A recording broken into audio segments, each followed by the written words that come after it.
In any study of the person of Christ, it is important to keep in mind that he was altogether free from sin. Now, the Apostle Peter, who had the occasion to know Jesus well, described him as the Holy One of God in John chapter 6 verse 69, and affirms that he did no sin, neither was guile found in his mouth in 1 Peter chapter 2 verse 22. The Apostle John declares that in him is no sin, 1 John chapter 3 verse 5. The writer of the epistle to the Hebrews says that he was holy, guileless, undefiled, separated from the sinners in chapter 7 verse 26, and that he was in all points tempted as we are, yet without sin. This is chapter 4 verse 15. And that he, through the eternal Spirit, offered himself without blemish unto God, chapter 9 verse 14. Now, Paul's witness is that he knew no sin in 2 Corinthians chapter 5 verse 21. Now, the angel Gabriel, in announcing to Mary that she was to become the mother of Jesus, said, "The holy thing which is begotten shall be called the Son of God," in Luke chapter 1 verse 35. Now, various other sources also testify to the sinlessness of Jesus. The traitor Judas, smitten with the remorse, declares, "I have sinned in that I have betrayed innocent blood," Matthew chapter 27 verse 4. Pilate's wife warned her husband, "Have thou nothing to do with this righteous man," Matthew chapter 27 verse 19. And Pilate weakly proclaimed that the innocence of Jesus when he washed his hands before the multitude, saying, "I am innocent of the blood of this righteous man," Matthew chapter 27 verse 24. One of the thieves who was crucified with him said, "We have received the due reward of our deeds, but this man had done nothing amiss," Luke chapter 23 verse 41. The Roman centurion who witnessed the death of Jesus said, "Truly this was the Son of God," in Matthew chapter 27 verse 54. But most important of all in establishing his sinlessness is the testimony of Jesus himself. He notes that, "I do always the thing that are pleasing to him," John chapter 8 verse 29. "The prince of this world cometh, and he hath nothing in me," John chapter 14 verse 30. To his enemies, the very ones who were most anxious to point out some flaw in his character, he threw out the challenge. He said, "Which of you convicted me of sin?" John chapter 8 verse 46. And the challenge went unanswered. No one dared.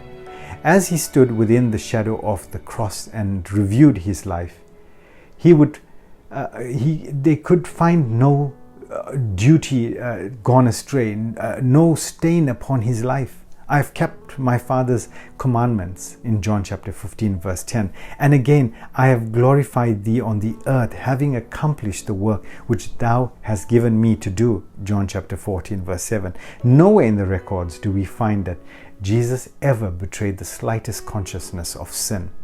He prayed often and never for pardon. He prayed, "Father, forgive them," in Luke chapter 23 verse 34, and prayed his disciples and taught his disciples how to pray, "Forgive us our debts," Matthew chapter 6 verse 12. But never does he pray, "Father, forgive me." He went often to the temple, but never offered a sacrifice. The essential principle behind the sacrifice, being as we are taught in the Old Testament, is to acknowledge one's sin and to propitiate the offended deity. Death for him was not the wages of sin, but the voluntary sacrifice for the sake of others.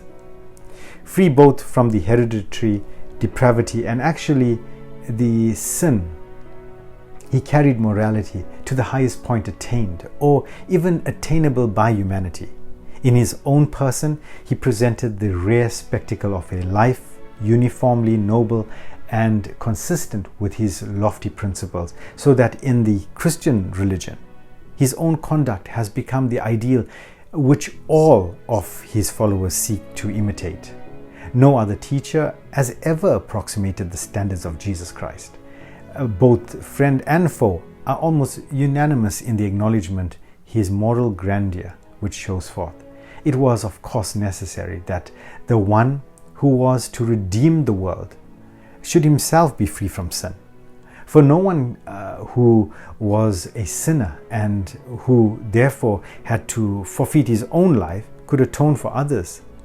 Jesus' claim to sinlessness and the serenity of his moral and spiritual life are all the more impressive when we remember that he was a Jew, trained in Old Testament with a strong emphasis on the holiness of God and the sinfulness of all men.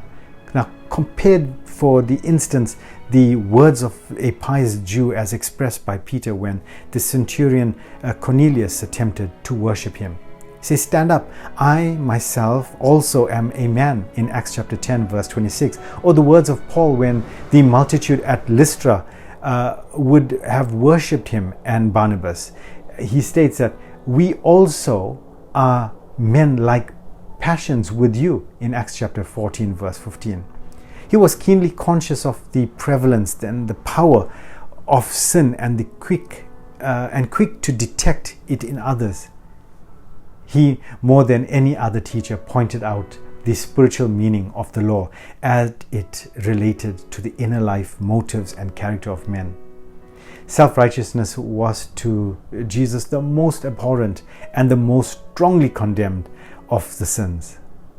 And the holiness amongst the saints of the earth have been most conscious of their unworthiness and most sensitive to their sin. Now, certainly throughout Jesus' teachings and his general mode of his life, including the workings of the many miracles, cures, and works of mercy, Jesus acts precisely as we would expect an incarnate deity to act. It was impossible for Christ to sin or commit sin, for in his essential nature, he was God, and God cannot sin. This does not mean that he could not be tempted, for as the writer to the epistle of Hebrews states, we have not a high priest that cannot be touched with the feelings of infirmity, but one that had been in all points tempted as we are, yet without sin, in chapter 4 verse 15. In order for us to understand how Christ could have been tempted while at the same time there was no possibility that he could have fallen, it is necessary for us to keep in mind the real nature of temptation. You see, temptation is literally a testing to see whether the tested one will choose God's service or not. Now, this does not necessarily imply the possibility of a failure to stand the test. Gold may be tested as well as dross, and gold can never fail to stand the test. Theoretically, that is, as long as we do not know that the metal in question is gold, there may be a possibility in our minds that it will fail when put to the test. But actually there is no such possibility. The gold, just because it is gold, will stand the test and cannot possibly fail to do so. If we were ignorant of the true nature of Christ, his person, we should suppose that he might have failed in the hour of temptation. But knowing, as we do, that he is the Son of God, we know that he could not have sinned. Being pure gold, he could not fail to stand the test. He might be tempted by Satan in many ways, but it was not possible that he should fail because he was the Son of God. Now, since Christ was free from every taint of either inherited or personal sin, there was nothing in him to which sin could appeal, nothing to which he could commend itself as attractive. Now, this was the meaning of the words, "The Prince of the world cometh, and he had nothing in me," John chapter 14 verse 30. The devil could find not the slightest evil tendency or desire in the personality of Jesus Christ to do or to which he could make an appeal, no basis into which he could persuade to accomplish his ends by other than lawful means. Now, since his divine nature was the dominant and controlling principle in his personality, the human will, which was always in full harmony with the divine will, was kept steadily inclined towards the right. Now, consequently, sin, regardless of the form in which it was presented, was always repulsive to him.